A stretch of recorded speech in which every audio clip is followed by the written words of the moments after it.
So this tip is about creating a teacher question routine. And this is all about how you can maybe feel a little less overwhelmed and being able to manage both questions and the dialogue and conversations within the classroom spaces, both online and in person.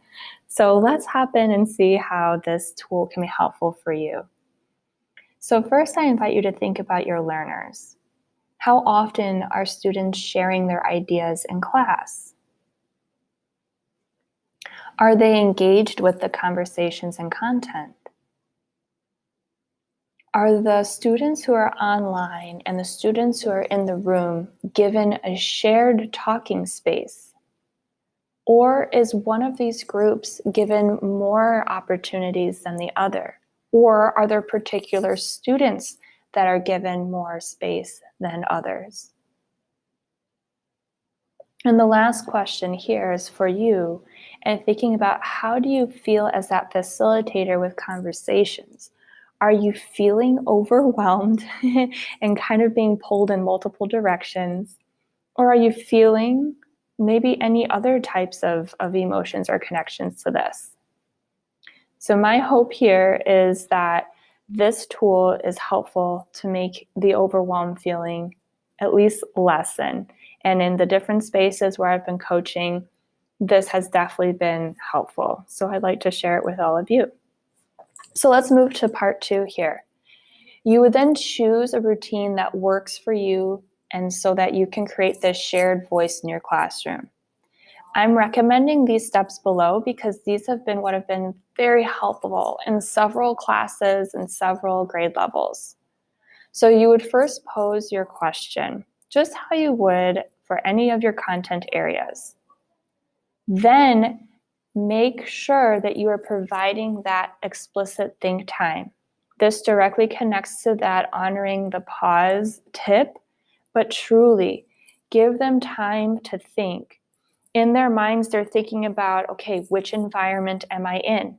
How am I participating and turning on and off different things in their mind of, okay, I have to write in the chat box. Can I write fast enough? How do I spell this word? Or getting enough courage to unmute or share their thoughts. So giving them that time to think is huge. And it's okay that there's a pause. Maybe you teach them that that means to write in their journal a few ideas, a word, a phrase, a picture. Maybe you always set your timer or count in your mind for just 10 to 30 seconds. Just give them that space, give you that space too. Then after that, open up your classroom space in order for them to share their thoughts. And so this is really where you can be really strategic here. Maybe you can have particular days of the week be particular days you ask a certain group of students first.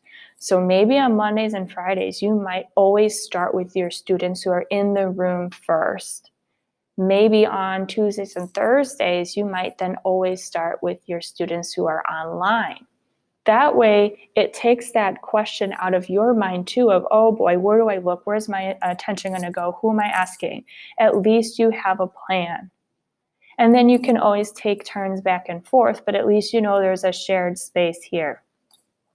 And then for if there are days where there's asynchronous opportunities, for example, on Wednesdays in the afternoons as well, you can then maybe really think about and take some data like who is actually participating? What does that sound like? And what are some other opportunities for my other learners to share their ideas too? And truly, am I providing enough think time to allow others to share? Then give specific feedback and validation, not only for the fact that they are engaging with the content, they're engaging with the lesson and participating, but that actually listening to what they have to say and validating the thoughts as well. That's huge. And then the last step for you here is to maybe take about a week with this new routine and reflect. How did it go?